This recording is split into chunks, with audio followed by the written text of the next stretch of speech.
frappé, c'est que vous avez tenu chacune et chacun une position en disant que des choix ont été faits dans la prise en compte des patients. C'est une analyse, une position, voire une accusation extrêmement grave qui est contestée au plan médical, où on nous dit que tout le monde a été accueilli. Donc sur quoi vous reposez cette affirmation où vous nous avez indiqué, je crois que c'est M. Younous tout à l'heure, qu'il y avait des choix qui ont été faits par manque de lits. Donc est-ce que vous avez des éléments quantitatifs, une évaluation concrète, monsieur? Moi je pense que des choix ont été faits. Et particulièrement sur les EHPAD dont on parle. Je crois qu'il y a un décret qui est sorti, au-delà de la note ministérielle, il y a un décret du 28 mars, décret 2020-360, complétant le décret 2020-293 du 23 mars 2020, prescrivant les mesures générales nécessaires pour faire face à l'épidémie de Covid-19 dans le cadre de l'état d'urgence sanitaire. Il est appelé décret Rivotril. C'est-à-dire que dans ce contexte précis de la crise Covid, on a jugé que des patients, et essentiellement parce qu'ils étaient âgés, avaient une balance bénéfice-risque effectivement d'une entrée en réanimation qui permettait de dire aux réanimateurs qu'ils auraient du mal à les sortir de réanimation. Mais c'est sur des données statistiques, pas sur des données réelles et pas sur des études des études cliniques. C'est particulièrement vrai, je pensais qu'Astrid en aurait parlé, sur l'hospitalisation à domicile, où on a mis en place à l'assistance publique, dans cet établissement-là d'hospitalisation à domicile, ce qu'ils appellent les GIR, les groupes d'intervention rapide. Vous imaginez ce que ça peut vouloir dire déjà rien que dans le lexical, quoi. On n'est pas tellement dans l'hospitalier là. Il s'agissait donc de venir intervenir pour les équipes hospitalières dans les EHPAD et de mettre en place un protocole préétabli de Rivotril notamment sur les personnes âgées qui présentaient des pressions respiratoires.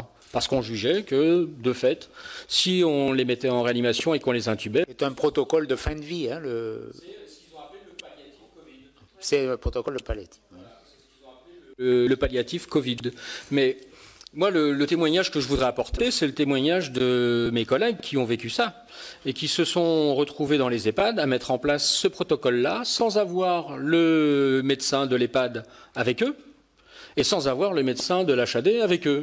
Et qui, donc, sur les dires d'un médecin d'EHPAD qui avait téléphoné aux collègues de l'HAD, a jugé que ce patient-là était en dépression respiratoire et qu'il fallait lui mettre en œuvre ce protocole palliatif. C'est revenu, la charge est revenue au personnel non médical.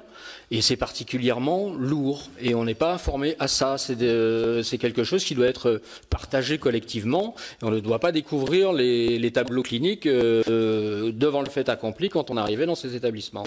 C'est particulièrement dur, et ça reste encore très ancré dans les têtes, et les collègues ont du mal à s'en sortir, parce que quand bien même il s'avérerait qu'effectivement ils auraient eu des difficultés à s'en sortir de la réanimation, il y a le sentiment de ne pas avoir donné toutes les chances. Excusez-moi, mais j'aimerais qu'on approfondisse parce que ce que vous dites est extrêmement grave. Hein, c'est un point qui concerne des milliers de vies humaines. Vous nous dites que dans ces protocoles, aucun médecin n'est intervenu sauf au téléphone. De façon concrète, dans un EHPAD, il y a un médecin coordonnateur qui, lui, a dû voir le patient. Donc il a saisi le SAMU, l'hôpital, l'HAD. Il y a un refus, il y a une non prise en charge par l'HAD, par l'hôpital, et la mise en place du protocole. Comment chronologiquement tout ça s'articule-t-il? Vous dites qu'il n'y a pas d'intervention du médecin. Vraisemblablement, hein. Moi j'y travaille pas en HAD, hein, donc c'est sur des témoignages qui me sont remontés. Le médecin de l'HAD avait visiblement visité le patient, avait jugé que son état était grave, que la maladie Covid avait et développait sa forme grave. Il était en détresse respiratoire et il a appelé le collègue de l'HAD pour une prise en charge palliative du Covid-19 sur ce patient-là.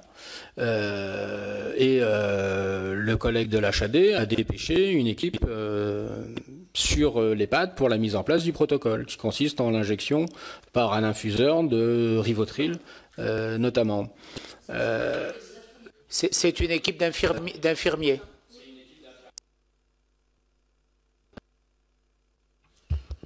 Alors moi, je travaille en HAD. Donc je ne suis pas, infirmière, je suis sage-femme. Donc j'ai vu des patientes Covid, mais qui étaient plutôt en forme, on va dire. Oui, ce que dit le collègue est vrai.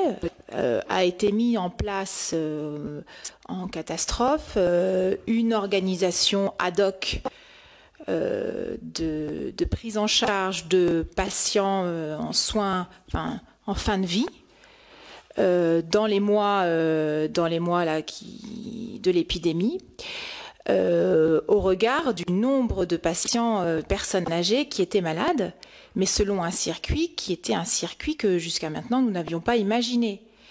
C'est-à-dire que précédemment, en HAD, c'est de l'hospitalisation à domicile. Ça suit quand même un circuit, l'hospitalisation, quoi qu'il arrive, qu'elle soit à domicile ou qu'elle soit dans un établissement.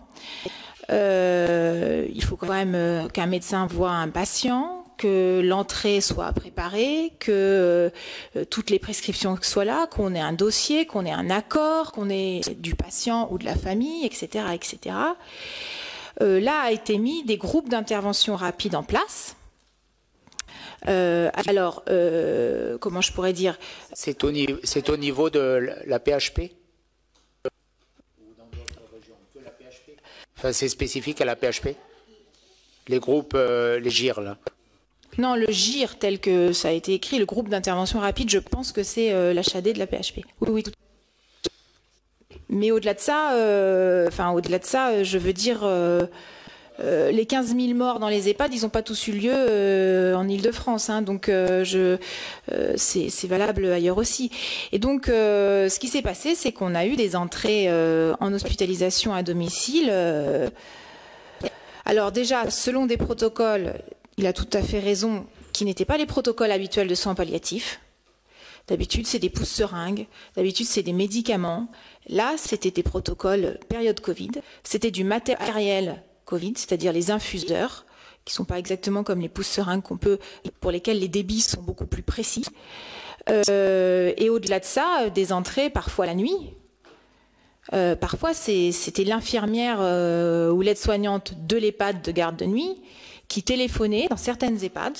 Nous, on a des photos. Dans certaines EHPAD, il y avait sur la porte collé le numéro de téléphone de l'HAD directement.